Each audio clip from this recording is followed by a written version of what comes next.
lang kasi yan ha. Ito, hindi maganda pag-usapan natin yan. Sa tingin ninyo, karapat dapat pa ba or dapat pa bang tumakbo si Pastor Apollo Kibuloy?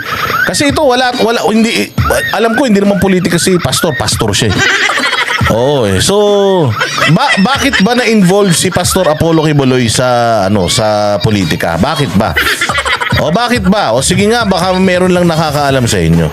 Bakit ba na involve si Pastor Apollo Kibuloy sa politika? Ganito yan. Lani Mix Vlog, salamat kayo. Si Jake Arzobal may PM na naman. Walang hiya Ano ba talaga? May message. Ba't ang maghapon naman nakaano kanina? Maghapon naman akong walang ginagawa kanina. Hindi kayo nagsipag-message kanina. Wala ka naman PM Jake Arzobal Wala ka naman PM, Jake Arzobal. Ano ka ba naman? Niloloko mo ko. Wait lang ha. Ilalagay ko nga dyan yung number ni Ninong Randel Bunagan ha. Just a moment. Ito yung number ni Ninong Randel Bunagan ha. Ano ba yan? 652. Ay wait. Ilalagay ko lang dyan. Andali lang. Pag-usapan natin. Magandang pag-usapan yan. 652 027 09788 09788. Ayan yung number ni Ninong Randel Bunagan ha. Yung mga saan ba? Ay punyemas. Dali lang. Ito na. Ayan, ipin natin. Ayan na yung number ni Ninong Randel Bunagan ha. Yung mga taga Las Vegas, yung mga taga LA, yung mga taga San Francisco. Yan po yung number ni Ninong Randel. Nilagay ko na 650. Ay putang ina, mali to. Hayop na yan. Unpin natin. Mali. Ulitin natin 6502. Mali pala yun. 6502 7097 Ayan pala, yan po yung number ni Ninong Randel Bunagan. 6502 709788. Yan. Kontakin nyo lang siya. Nobel Tulyao, good morning.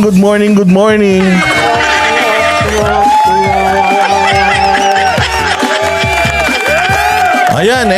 Good morning kay Ma'am Nobel Tulyao. Maraming salamat sa iyo hindi, maganda pag-usapan yan. Again yung mga taga LA, San Francisco, Las Vegas. Ayan, kontakin nyo si Ninong Randel. Gusto nyo magkita-kita tayo dyan para gusto daw kayo makilala lahat ni Ninong Randel. Meron, nag-PM ako sa iyo. Ano ba naman to si Jake Arzobal? Jake, maganda mag-PM ka kapag yung hindi tayo naka-live, no? Si Banat Bay. I-message ko ha, Jake Arzobal. Message ko si Banat kung anong size niya sa fitted ha. Malaki rin kasi ulo nun Palagay ko 738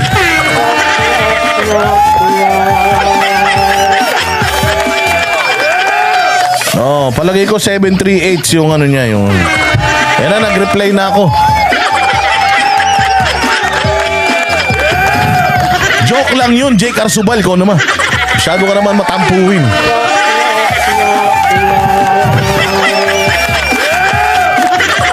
Malaki talaga ulo ko. Tenga pa lang, tuta na. Uy, Banat ba ilagay mo daw dyan yung yung size mo sa fitted cap. Alam ko 738 to si Banat Kung hindi, 7.5. Hindi ko kasi alam ang sukat ni Banat sa fitted Pag pinabibilang ko kasi si Banat, snapback Snapback yung pinabibili ko Pagka si Banat Bay kasi kakaiba yung ulo nito, parang kabuti.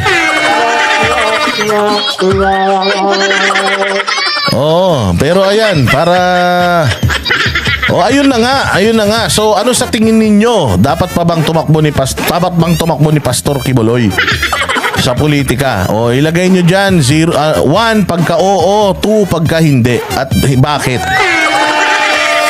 Banat Bay, magsenador ka na. Tapos na ang assembly.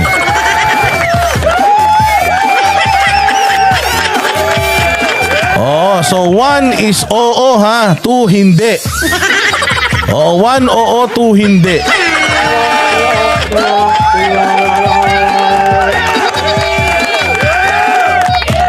Oh.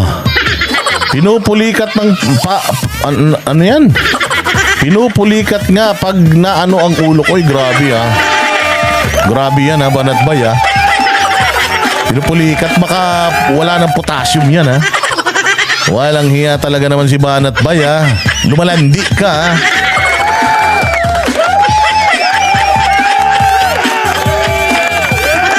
Oh, anyways, oo yung gusto ng iba. Hindi, ito para sa akin lang ha. Ito para sa akin ha. Hindi to, ano to ha. Hindi to opinion ng KOJC, ng SMNI. Para sa akin, wag na siyang tumakbo. Kasi, napatunayan naman ni Pastor Apollo Kibuloy na kung gusto mong tumulong sa bansang Pilipinas, pag gusto mong tumulong kahit hindi ka naman politiko, kaya mo eh. Basta meron kang pera.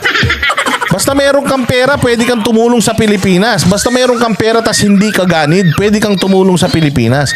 Yun nga yung sinasabi ko eh. Doon nga ako inis na inis. Doon sa mga bilyonaryo na gusto raw tumulong sa Pilipinas. Kaya nag-congressman, nag-senador, tapos nung mga naging mga politiko, putang inang yan, naging lalong yumaman ang mga hayop.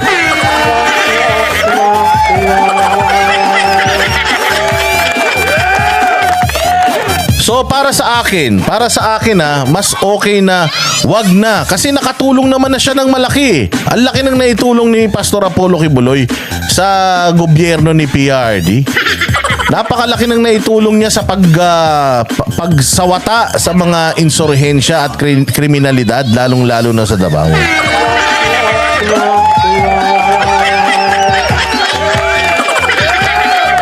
So, hindi na kailangan ni Pastor Apollo Kibuloy ng kapangyarihan ng boto ng tao para lang siya ay alam mo yun, to make a change.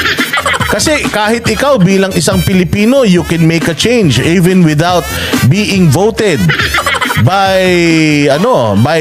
the Filipino people. Pwede ka naman gumawa ng bagay sa bayan mo na makakatulong nang hindi naman kailangan boboto ka pa o kailangan mo pa ng budget galing sa taxpayers' money. Yun lang maglinis ka ng harapan ng bahay mo eh.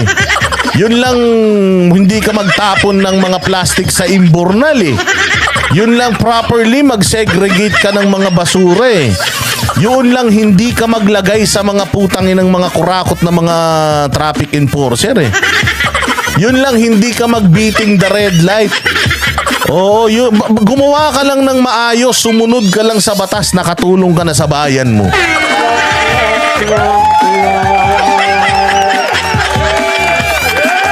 Takbo ako ng congressman, gusto ko ng Rolex eh.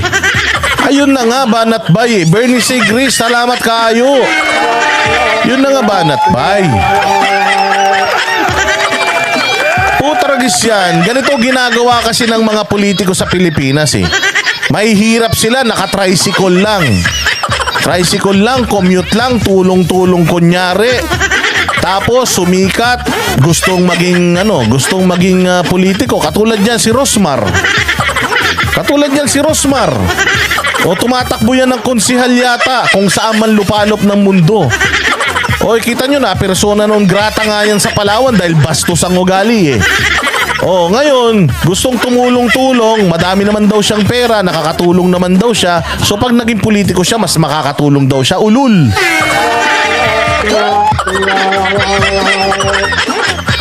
Pucha yan, yung ibang ang kilala kong congressman, naka-tricycle lang eh.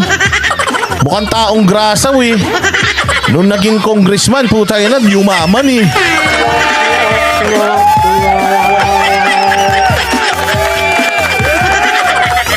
Di ba?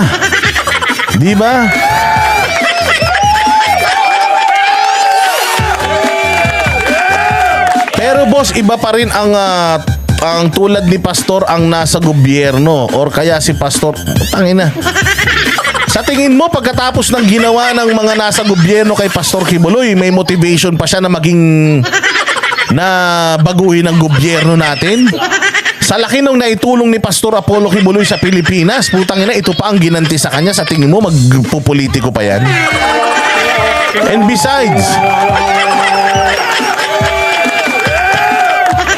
And besides, Pastor Kibuloy is just one person. Hindi na kahit kahit ilagay nyo si pastor sa ilagay nyo si pastor, let's say for example sa Congress, puta nag-iisa lang siya, ang daming magnanakaw. Sa tingin mo kaya ni pastor baguhin lahat ng mga nasa congressman, mga nasa Congress? Mapunta siya sa Senado. Oh, yung mga kasama niyang senador, mga magnanakaw din. Sa tingin mo kayang baguhin ni pastor yun? Nars AYT, salamat kaayo. Maraming salamat.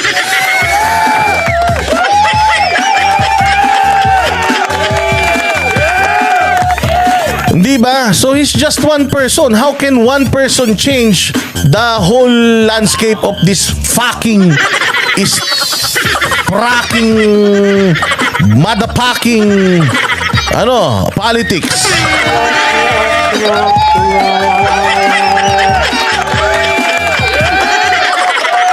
Di ba? Oh, malabo yun. Hindi niya kayang baguhin mag-isa. Eh, wag na, masasayang lang siya. Ginawa na ni, ginawa na ni Pastor yan tumulong na siya. Tumulong na siya kay PRRD. Na-recognize naman siya. Gumastos siya 1 bilyon. Gumastos siya 1 bilyon. Wala naman siyang kabig. Puros palabas. Para lang sa Pilipinas. Animal na yan. Oh, hindi, sige, babalikan. Gusto kong malaman ninyo yung history ni Pastor Apollo Kibuloy, ha? Gusto ko malaman ninyo. Makinig kayong mabuti.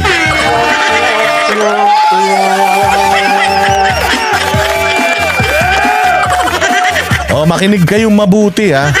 Huwag kayong gagalaw. Oh. So, eto, kasi ganito yan. Nagsimula po ang simbahan ni Pastor Apollo Kibuloy. Sobrang sobrang late pa nila. O sige, ganito na lang. O ganito si Pastor Apollo Kibuloy, dati siyang miyembro ng isang simbahan. Okay, dating miyembro si Pastor Apollo Kibuloy ng isang malaking simbahan. Very promising si Pastor Apollo Kibuloy nun. Siya yung nakikita nila na ang tawag sa kanya noong araw ay isa siyang preaching machine. Oo, kasi nga pagka kinubkub daw siya ng Holy Spirit, antindi kahit daw natutulog na siya, nagpi-preach pa siya. O miyembro siya ng isang malaking simbahan nun, and very promising yung kanyang career doon. Pinapadala na siya sa mga convention sa ibang bansa. Meron nang ipapaasawa sa kanya na magandang Amerikana. Kumbaga napakaganda ng career ni Pastor Apollo Kibuloy. Magigi siya sanang mas mayabong pa. O sa maagang edad, sa batang edad, magigi na siyang kumbaga talagang magigi na siyang reverend, pastor, lahat na.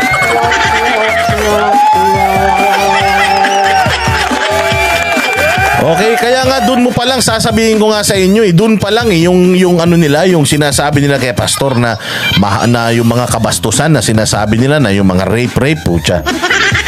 Si pastor may asawa, may mapapangasawa na siya, magandang babae, mantakin mo Blondie, blue eyes, Amerikana, puti. Oo, pero iniwanan niya yun kasi nagkaroon siya ng calling. Nagkaroon siya ng calling na separate. Nasa Korea siya, pinadala siya nung simbahan na yun sa Korea. Nakarinig siya ng salitang Bisaya, gamiton taka. Hindi, totoo yun gamiton taka. Eh siya lang ang Pilipino dun. So saan galing yung salita na Ibisaya? Wala naman sigurong Koreano nagbibisaya.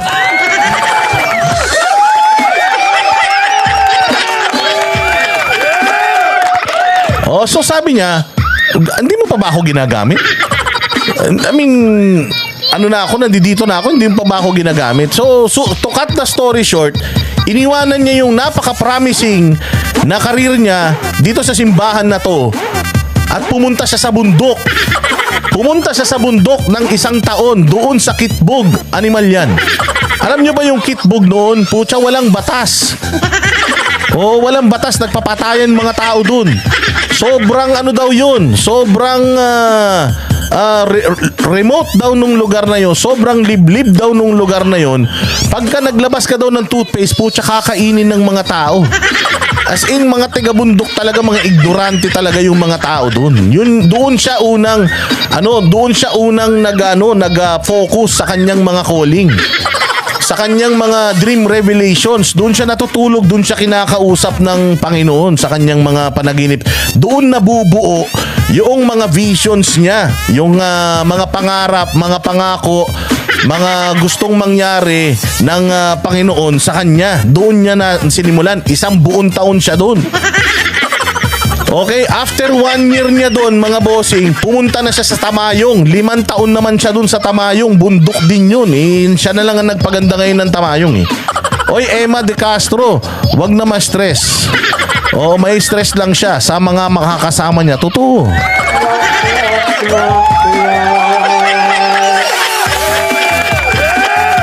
So after 1 year niya sa Kitbog, bumaba siya. Pumunta siya sa Tamayong. 5 taon siya dun. Oo, doon na. Yun yung sobrang hirap. Doon niya na sinimulan yung kanyang bukasyon. Tapos pinababa siya ulit ng Panginoon after 5 years. Bumalik siya sa kanyang simbahan. At para siyang si Moises ba? Kunin mo yung mga pwede mong makuha doon. So, kumuha siya doon. Kumbaga para siyang, alam mo yun, yung si Moises, di ba? Kinuha niya tapos itinawid niya sa Red Sea, di ba? So doon siya nagsimula, doon nagsimula yung kanyang simbahan. Sobrang hirap lang ng buhay nila noon. Wala silang kinakain. Kahit itong mga nakausap namin sa KOJC na mga kasama pa ni Pastor simula pa nung mga bata pa sila. Katulad niyan si Pastor Marlon Acobo. 17 years old pa lang si Pastor Marlon. Sumunod na siya kay Pastor Apollo Kibuloy. At marami pa na mga kasama niya nung nagsisimula pa lang sila. Pag naririnig mo yung mga istorya nila, grabe, hindi mo talaga alam. From there, hindi mo talaga alam. Milagro talaga na naging ganito sila kayaman ngayon.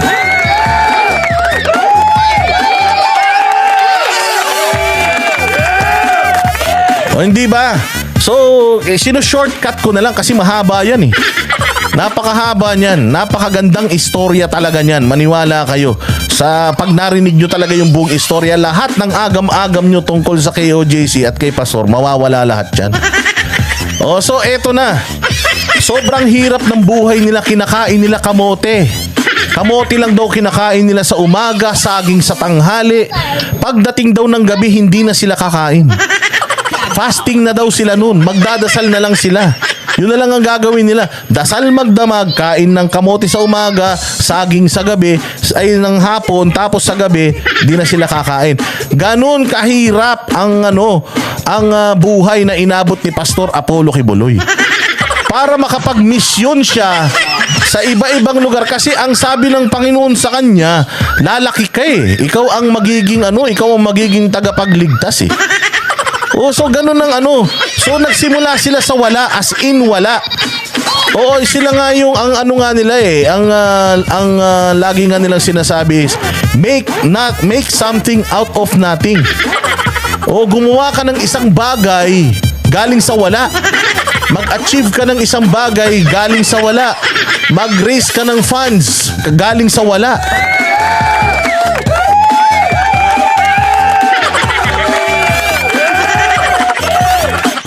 Ganun yun. Ganun yun, mga bossing. So wala silang kayamanan. Nakikisakay lang sila sa C-130. Nakisakay lang sila sa C-130. Tapos para lang makarating sila sa Maynila at ang tawag dyan? Basta makapangaral sila sa ibang lugar.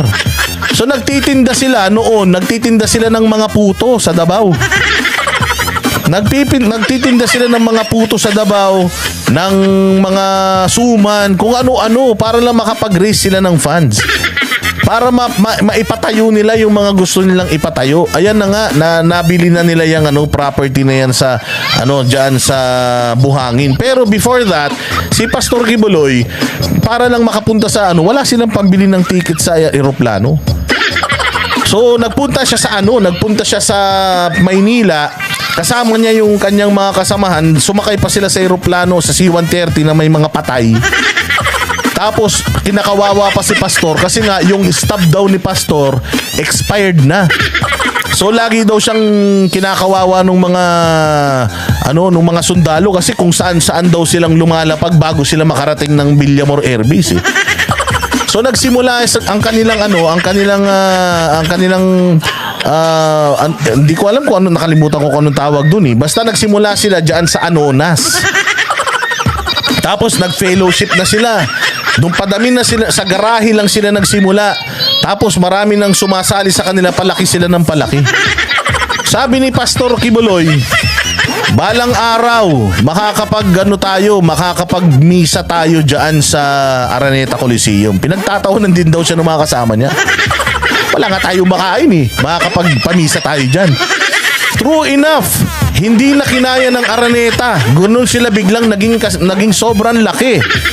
Hanggang sa Quirino Grandstand na, hindi na rin sila kaya. Sobrang dami na nila. So suma total, galing sa wala, sa milagro, at sa disiplina nila pare-parehas, kumbaga yung pundasyon na inilagay ng simbahan nila, yung mga taong unang mga kasama niya, ganun kahirap yung inabot nila para sila makarating dito sa estado na ito.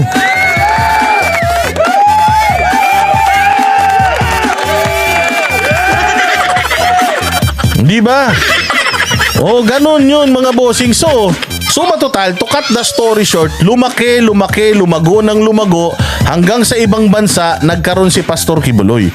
Lumaki yung simbahan, naging milyon-milyon sila. Tapos, masagana buhay nila. Sarado yung mga gates nila. Ang ginawa ni Pastor sa simbahan niya, lahat kaya nating makuha. Meron tayong jet, meron tayong helicopter, kakapunta tayo kahit saang bansa. Yung nga daw isa sa pangarap niya is magbe-breakfast tayo sa Singapore, magla-lunch tayo sa Hong Kong, magdi-dinner tayo sa ganito. Natutupad daw nila yun mga bossing dahil nga kung saan-saan na silang bansa nakakapunta. So to cut the story short, sumobra ang yaman nila dahil sa pagtutulungan nila, dahil sa magandang turo ni Pastor, dahil sa disiplina nila. Kasi nagtitinda sila eh. Nangangaroling sila. Lahat ng pwedeng gawin para makapag-raise ng funds, ginawa nila. At walang korupsyon. Walang korupsyon. Lahat ng kita dito. Tapos lahat makikinabang. Magpapagawa tayo ng ganito, magpapagawa tayo ng ganyan, ganito, ganyan, ganito. Tingnan mo ngayon yung Kingdom of Jesus Christ. May Glory Mountain, Prayer Mountain, merong Kitbog. Yung Kitbog, ang ganda na nun. Si Pastor ang nakapagpasimento ng kalsada dyan sa Tamayong. Tapos meron pang malaking dome, meron pang eskwelahan, meron pang Bible school, lahat-lahat na.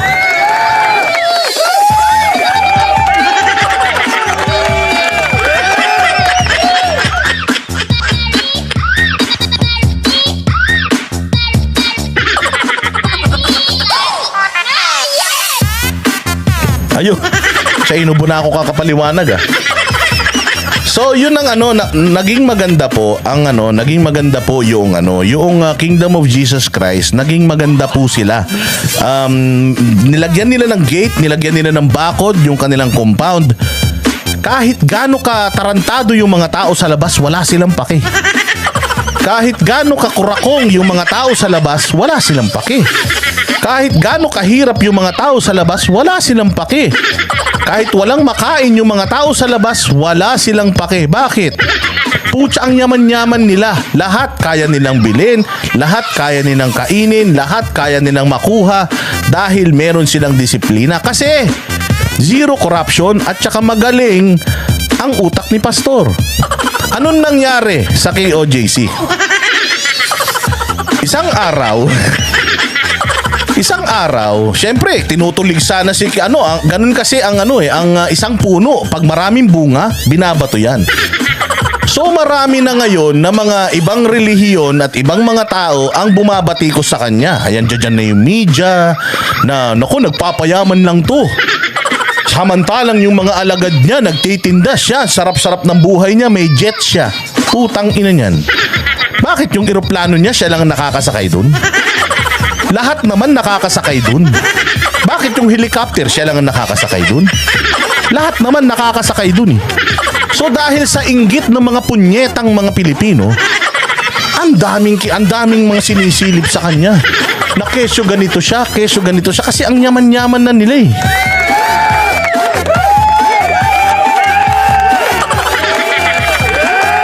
So, si PRRD pumunta kasi magkaibigan talaga sila eh. But before that, si PRD pumunta sa Kingdom at sinabi nga niya na, Pastor Apollo, buksan mo yung pintuan mo. Pabayaan mo silang pumasok at sumilip. Kasi kung ano yung mga nagawa mo dito will explain yung kung ano yung ginawa mo. Kumbaga, iniisip ng tao sa'yo masama dahil nga mayaman ka, ganun ang tao eh. Pucha, pag nakita masarap ang ulam mo, sasabihin, naku, inutang lang yan. Pag nakita nila may nagdi-deliver sa'yo ng appliances galing sa appliance center, sasabihin, sus, kin-credit card lang yan. Ganun yung mga ugali ng Pilipino eh, di ba? Kaya nga mahirap ang Pilipino dahil putang ina, inggitero eh.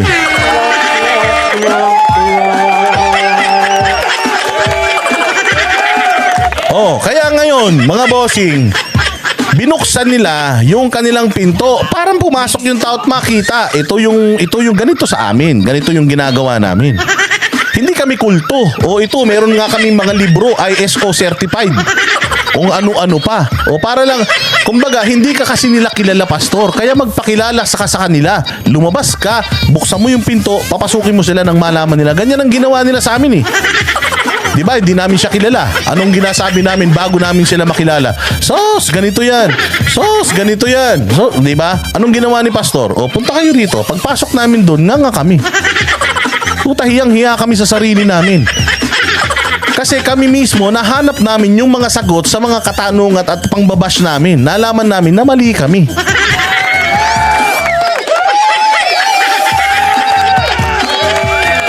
Kaya lang, ang problema, kami, nung tinanggap namin yung pagkakamali namin, tapos minahal namin sila. Puta, ang problema yung iba, nag-interest na.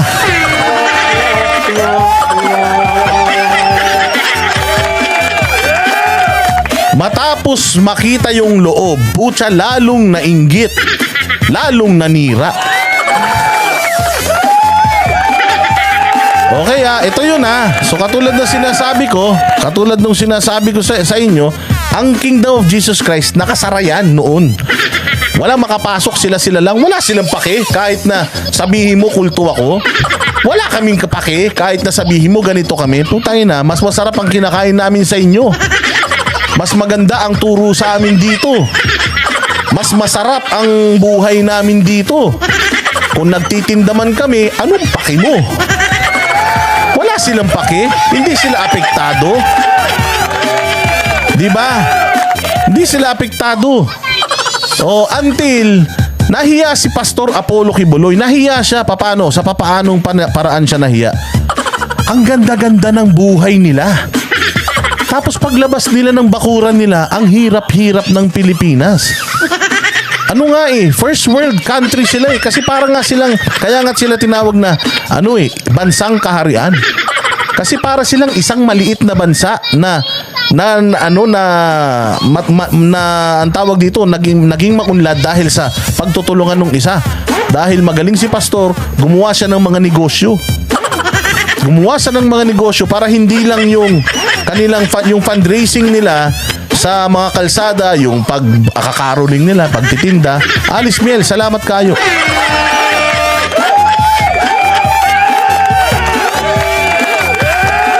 Sa sobrang talino ni pastor, gumawa siya ng mga negosyo. Tapos sila din yung mga tao. Di ang galing, di ba? Kumikita yung negosyo na yun. Sinong nakikinabang? Sila din. Mantakin mo, libre lahat dun eh. So aside from yung itong maliit na fundraising, mayroon na silang mga businesses na milyon-milyon na kinikita sa kanilang negosyo. Nagbabayad din sila ng buwis dahil yung mga negosyo, syempre, businesses yun.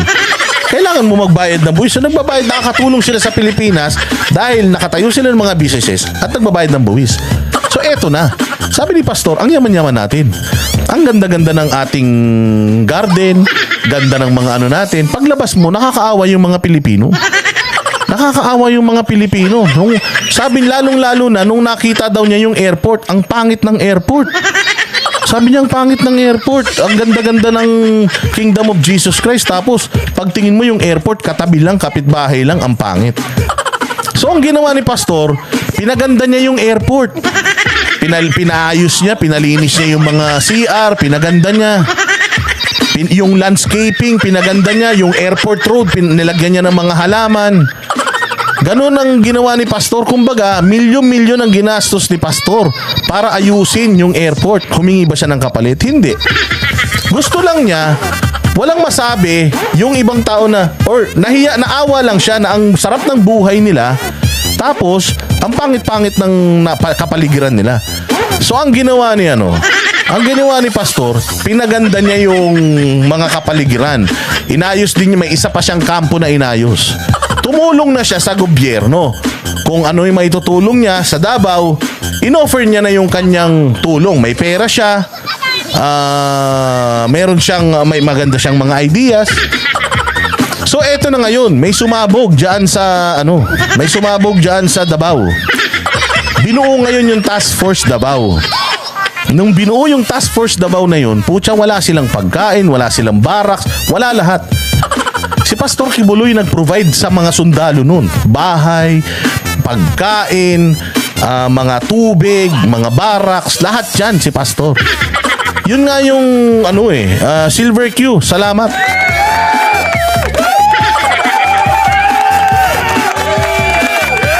Doon na nga yun doon na nga yung mga kasamahan niya doon sa loob kasi syempre hindi sila sanay sa ibang tao Nung pumasok daw yung mga sundalo doon, kinukuha lahat ng kaldero, bigas, mga lutuan. So sabi ng mga taga-Quezon, "Sir, bakit pinamimigay natin yan? Pinaghirapan natin yan Bakit natin pinamimigay yan?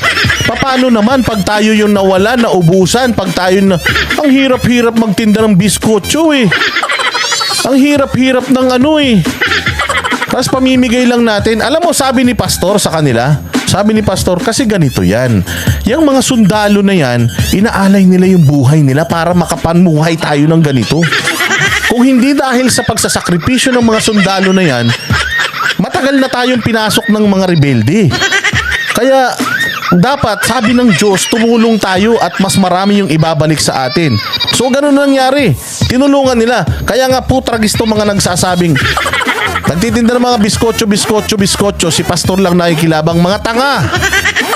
Yung biskotso nila, pati gobyerno nakinabang. Dahil sa biskotso nila, may pera si Pastor na binibigay sa gobyerno para labanan yung insurhensya. Para yung mga NPA, putang ina, maubos na. Dahil yung NPA ang salot ng bayan natin at yung mga NPA ang nagre-recruit sa mga anak ninyo para kunin nilang mga sundalo nila at mamatay sa laban.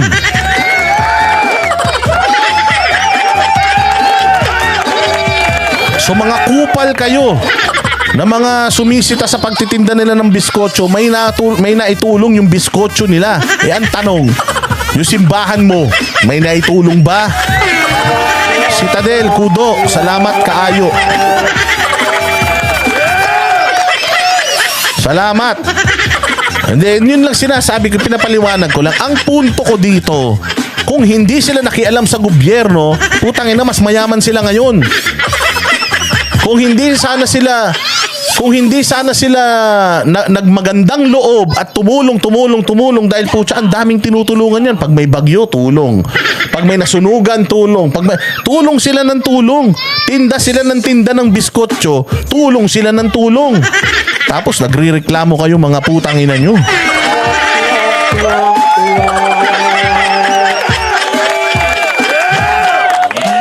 O hindi ba? O ano ngayon?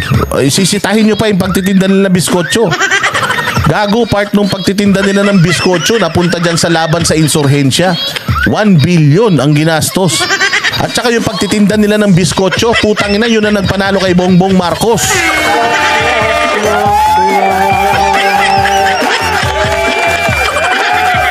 Kasi ginamit ni Bongbong Marcos yung SMNI. Ginamit ni Bongbong Marcos yung KOJC. Para manalo Walang ginastos si Bongbong. Lahat gumastos si Pastor.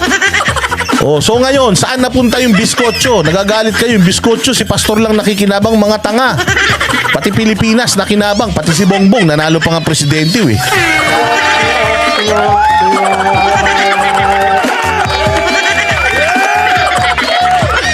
Diba? So, ngayon, tatanungin ko kayo. Dapat ba tumakbo pa si Pastor Apollo Kibuloy na congressman, senador o kung ano man? Puta, para sa akin, wag na. Ang ganda-ganda ng ginawa niya sa bayan. Ang ganda ng ginawa niya sa Pilipinas. Ito pa nangyari sa kanya. Kita mo, nasan si Pastor? Nakakulong.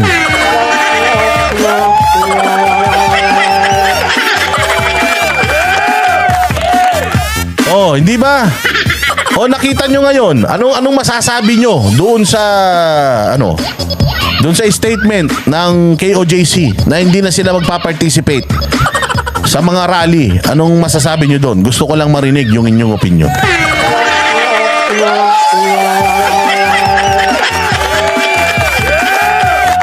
Sabi nito, ayaw ni pastor na nagmumura ka pag sasabihan ka nun. Hindi naman ako taga KOJC. Magmumura ako, bahala kayo.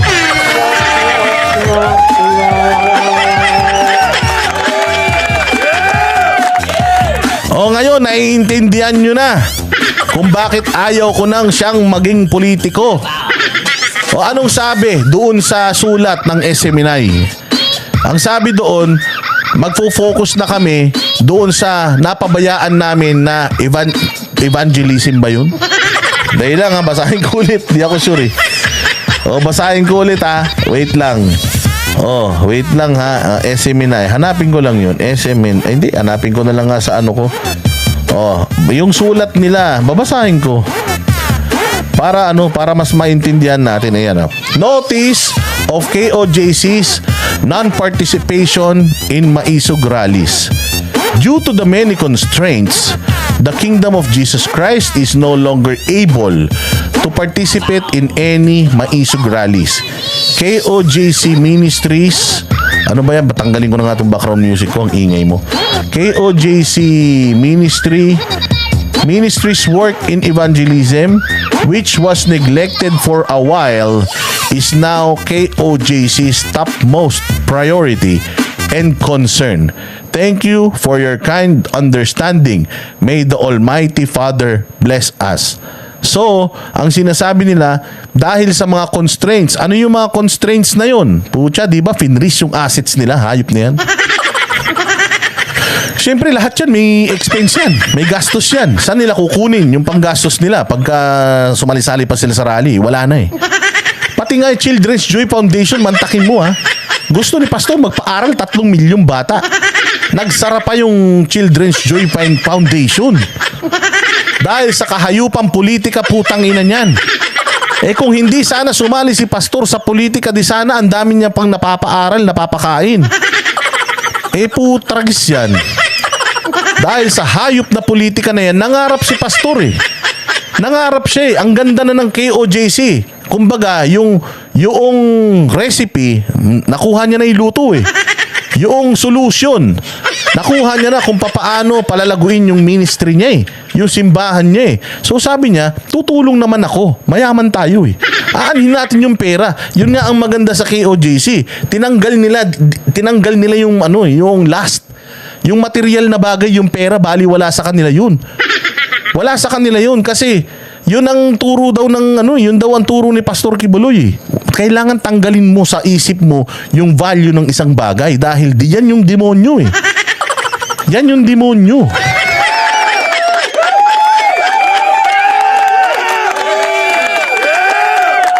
Ayun, so hindi na muna sila magpa-participate kasi magfo-focus muna daw sila doon sa ministry work nila and evangelism, which was neglected for a while. Because si pastor nga, bagamat gumagalaw yung ministry niya, yung marami pa rin naman, tumutuloy-tuloy pa rin naman yung simbahan nila, si pastor tumulong sa gobyerno. Pero dahil doon sa pagtulong niya sa gobyernong putangin ng Pilipinas na ito pa ang nahita niya.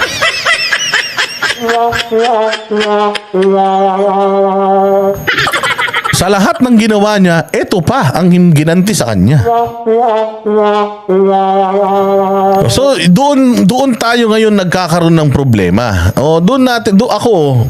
Ito, ano masasabi nyo dyan sa hindi na pagsama ng KOJC sa mga rallies na yan? Kasi nga, for like how many years, tinry naman nila eh. They fought with us. Lumaban sila nilabanan din nila kahit kahirapan eh. Nilabanan nila yung corruption. Sumama sila sa atin sa laban sa kasamaan, sa kademonyuhan. Sumama sila sa atin sa laban sa insurhensya, sa terorismo, sa corruption. Lahat, drugs, corruption, lahat na. Sinamahan tayo ng Esiminay eh. Anong nangyari? Noon bang nangailangan ng KOJC ng tulong, meron bang tumulong sa kanila?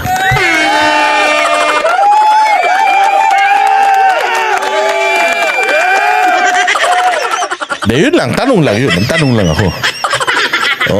lang ako. Yung bang mga tunulungan ng KOJC ni Pastor, nandiyan ba nung kailangan niya ng tulong nila? Di ba wala? Di ba sila mismo yung nagpe-persecute sa kanya? Tahimik yung iba walay na. So, ano nangyari?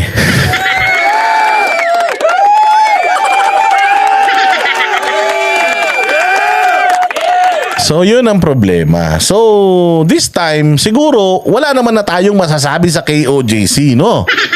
Wala naman na siguro tayong masasabi kay Pastor, no? Wala naman na siguro tayong masasabi no sa Esiminay kung sakaling after what happened to them, after all the pangsasakal, paninikil, pambabalasubas, lahat-lahat, after everything, siguro magpahinga sila katulad ng Banateros, wala naman siguro masama doon.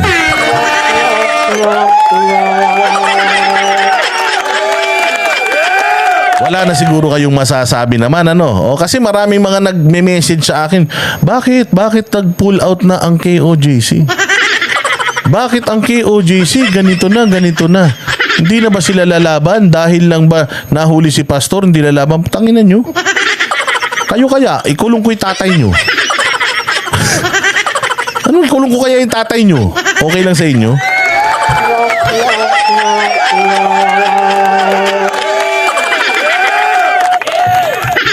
Ang dami nilang tinutulungan. Ang dami nilang inatinan, sinamahan. Sinamahan ba sila ng mga sinamahan nila?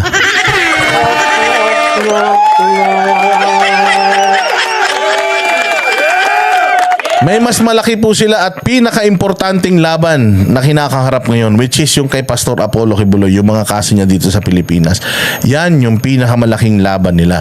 And kung sila'y mag-focus dyan at mag-focus sila for the meantime dito sa kanilang evangelism, which is yun naman talaga yung nila, yung kanilang talagang priority at doon naman talaga sila nabuo. So I guess nakakalungkot man, pero let us respect kung sakaling yun yung naging desisyon nila. Because after all, yung mga ginawa nila para sa bayan, walang naging katuturan. So kung ako siguro, si Pastor, manghihinayang talaga ako sa lahat. Bagamat walang material na value sa akin yun, manghihinayang ako sa lahat ng pagod, effort, dasal, kung anuman, blood, sweat, and tears na itinulong ko sa gobyerno na to dahil ina bulok.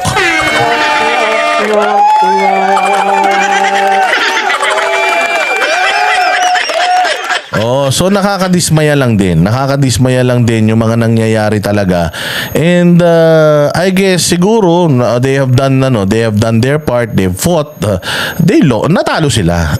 Siguro ganun lang talaga yon. Hindi ka, you win some, you lose some, natalo sila. And it's about time para bumalik na sila dun sa dati nilang mga ginagawa, hindi ba? Which is palaguin ulit yung simbahan nila.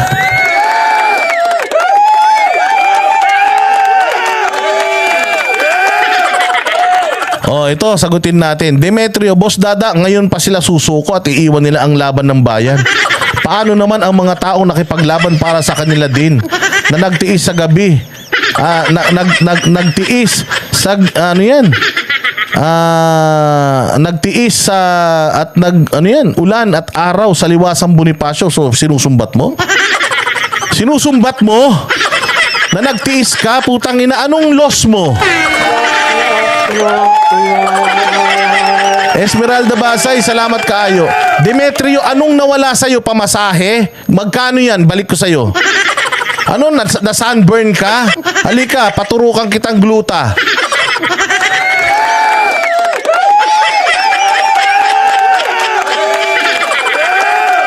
Bilis. Anong problema, anong nawala sa iyo, Demetrio Loberia? Nandoon ka ba? Putangin na mo, baka wala ka doon ha. Baka kumukuda ka lang diyan ha. Wala ka naman doon sa liwasan ha. Esmeralda Basay, salamat po. Ay na. Hindi nakikinig tong gunggong na to eh. Pucha na, kawawa naman yung mga nagtiis sa araw ulan. Putang ina mo, nakakulong nga si pastor eh. Yun ang kawawa, gago.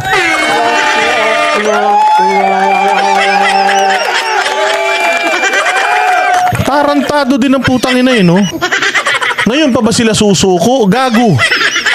Ang ina, wala na silang prangkisa. Wala na silang pagkukunan ng makakain dahil finrelease na yung assets nila. Kinulong na yung pastor nila. Tangina mo, ano pang gusto mo? Ano mo naman? Gusto mo kunin mo lahat? Hayop ka? Tarantadong putanginan to. Patay gutom ang hayop.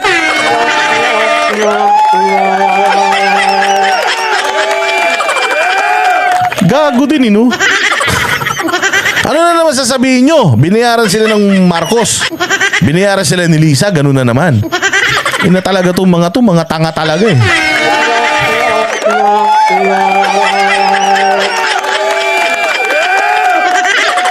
Tarantado eh, no? Ngayon pa ba naman nila iiwanan? Gago. Gumastos na silang bilyon-bilyon. Tangina na wala na sila ng prangkisa. Namatayan na sila. Naubos na yung ano nila, tawag dyan, finrelease na yung assets nila. Nagsara na yung mga foundation nila. Nakulong pa si pastor at yung mga administrator nila. Tarantado.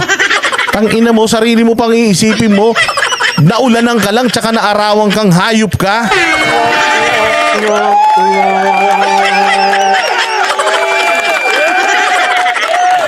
Huking inan to. Buwisit ang hayop na ito ah.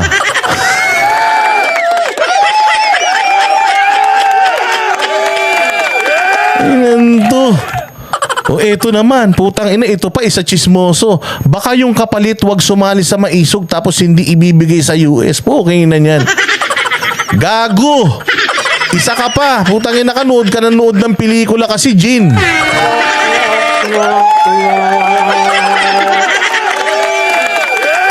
Isa pa tong gago. Tanginang hilig nyo sa conspiracy theory, ang hilig nyo sa chismis. Nakalagay na nga doon yung rason. Ang sabi nga, matagal naming nakaligtaan, matagal naming iniwanan ang evangelism, babalikan na namin. Yun naman talaga eh. Oh, so pasensya na muna, bahala na muna kayo. Lumaban naman na kami, okay na siguro yun. Natalo kami eh.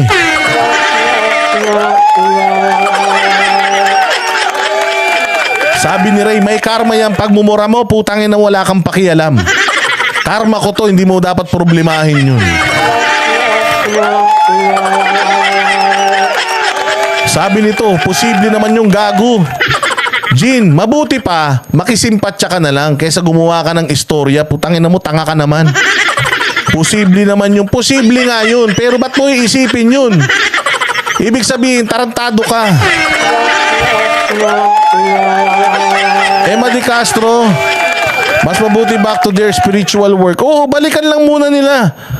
Tayo na sa panahon ngayon, wala kang laban sa ganitong klaseng gobyerno. Pukin ang ina niyan. Ganitong pamala, puta, talo ka. Know when to, sabi nga nila eh, choose your battles.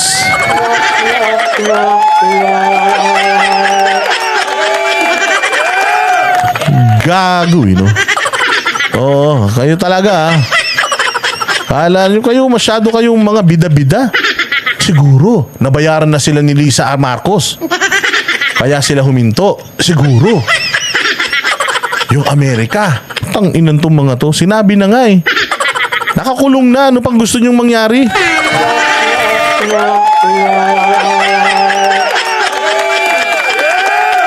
Pwede magpahinga. Tangina, wala naman kayong ambag.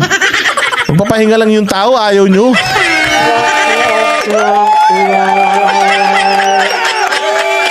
O, isa pa tong tokmol na to. Si Sherwin Ace. Tanong ng tanong. Bakit walang sa si Manay? Sinabi ko na nga, nagpapahinga pa kami. Okay, iniisip pa namin kung paano pagbabalik namin, kailangan pagbalik namin sabunutan na kagad.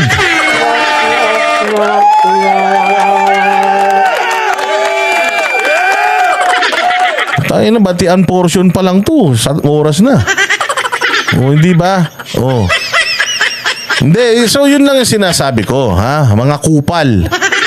O kayong mga kupal, kung wala kayong maitutulong, putangin na ninyo, i-shut your hole. Manahimik na lang kayo. Putangin na nyo. Sundutin nyo yung mga tumbong nyo tapos amuyin ninyo.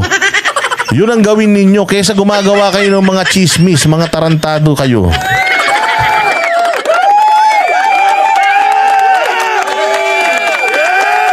Diba? O sabi nito, paano yan, Boss Dada? Wala ka ng sahod, wala ka ng pang-beer house. Putangin na mo, wala ka ng paki dun. Ian Russell, hindi mo na problema yun. Problemahin mo, ipapakain mo sa pamilya mo. Huwag mo i-problemahin yung pang-beer house ko. Oh, dahil putangin na marami akong ari-arian, ibibenta ko yan pag naghirap ako, huwag ka mag-alala. Oh, kayo mga troll, wag nyo nang problemahin nyo na. Eric Sanchez, good evening, musta po sila Boss Banat ko, Choli, LDS, pero pag okay lang po sila, huwag kayo magmumotor kami sa linggo.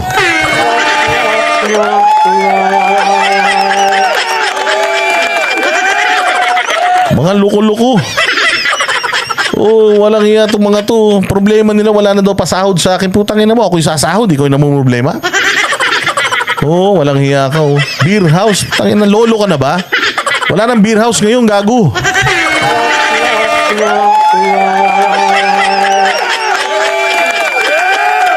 Di ba saya-saya nyo na naman? Ay, gusto-gusto nyo talaga pag nagagalit ako eh. Oh. Puta, itong mga troll, akala siguro nila malalakas talaga sila eh, no? Ako pa.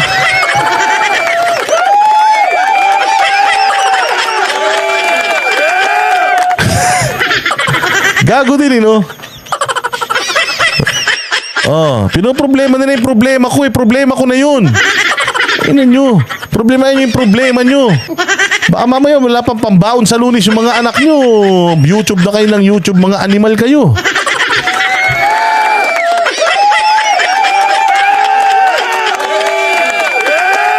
Oh, pero wag kayong mag-alala. Putang ina talaga, oh.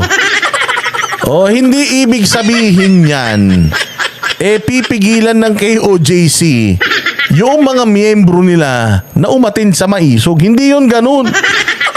Oh, hindi lang muna sila siguro magpa-fund or magpapadala ng mga kagamitan. Kasi magastos din yan. Kailangan na nila magtipid. Oh, pero yung mga members nila, buong Pilipino, Pilipinas, kung gusto magmaisog, maisog pa din. Punta pa din. Di ba? Oh, sabi ng bangag na vlogger, tapos na daw ang kontrata nyo. Puta, kontrata nga yan eh. Meron bang kontrata hindi nagtatapos? Pukingin na talaga itong mga tansong vlogger na to talaga eh.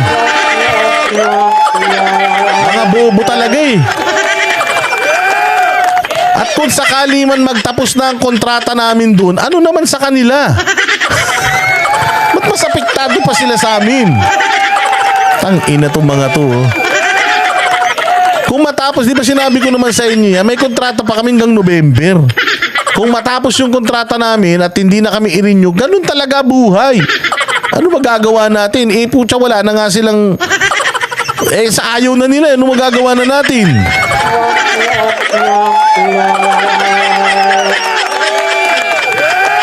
Ano kaya sasabihin nila pag nag-show kami ulit sa susunod? Ano na naman sasabihin nila? Naku, naawa, ganon. Kaya nga kontrata eh. Tangina yung tatangan nyo. Kontrata nga eh. Hindi nga, walang forever. Gago, ano yung ugod-ugod na kami, nandoon pa rin kami nagbabalita. Hello Kish, Ma'am Sheila Q, Boss Noe Q. Hindi nga kami apektado eh. Kayo apektado. O sabi ni Ray, wala nang pangbayad sa inyo, kaya wala nang banatero sa SM9. Putang ina mo, mas marunong ka pa. Taga SM9 ka ba? Ang daming chismoso. Local Brown, shout out. Shout out Local Brown, mabuhay ka. Tayo na mas Ray, paano mo, saan mo nakuha ang istorya yan? Sa tumbong mo? Panay ang kausap mo sa puwet ng asawa mo siguro, kaya doon mo nakukuha yung mga chismis mo na yan.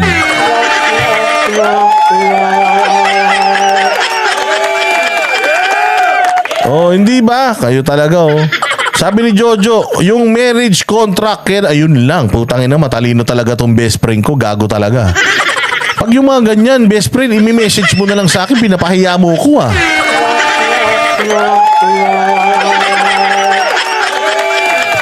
Oo nga, no. O sige, exempted dyan. Yung marriage contract, ano pa yung kontrata na hindi nag-i-expire?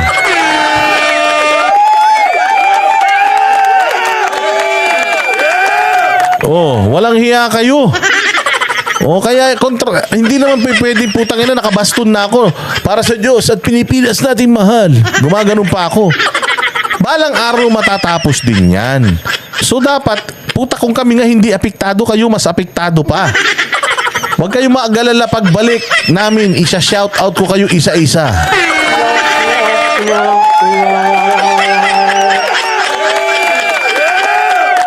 Okay na ba? Oh, so yun yung paliwanag natin. Para sa akin, it's better for kasi nagawa naman na ni Pastor yung kanyang, nakatulong naman na siya sa bayan. Okay na yun. Balik na siya sa balik na sila ulit dun sa dati nilang ginagawa, which is mas mapayabong pa, mas maparami pa yung kanilang member at mapakalat pa yung yung salita ng Diyos at mas marami pa silang maligtas na mga kaluluwa. Yun ang pinaka-importante.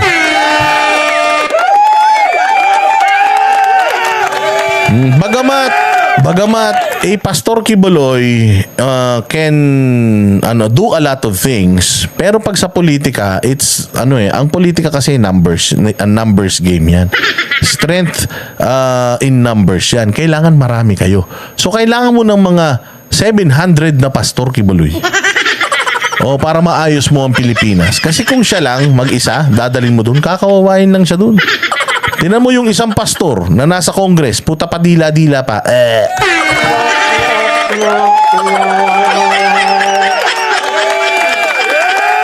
Hindi ba? Ganun yan.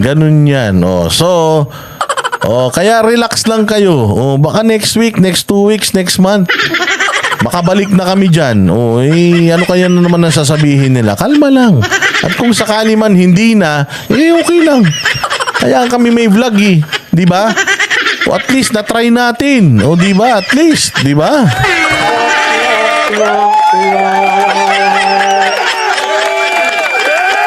Kalmado lang. Kalma lang kayo. Kalma lang kayo kasi lagi naman sumasablay yung mga yan sa mga analysis nila. Bobo naman mga yan eh. Kaya yung mga chismis-chismisa na yan, pabayaan nyo lang sila. Life goes on. At least, makakapag-focus tayo ng matindi sa vlog natin. Makakapag-edit na tayo. Makakapag-upload na tayo. Makakapag-collaborate na tayo. Diba? Ang saya-saya niyan. So, when a door closes, a window opens.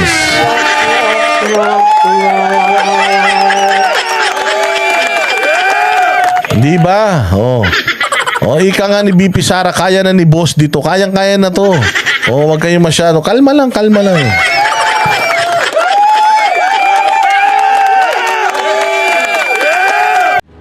Yan ang banatero, walang inuurungan. Pag tama palakpakan, pag mali ay babanatan. Yan ang banateros, boses ng ordinaryong Pilipino. Banateros ay walang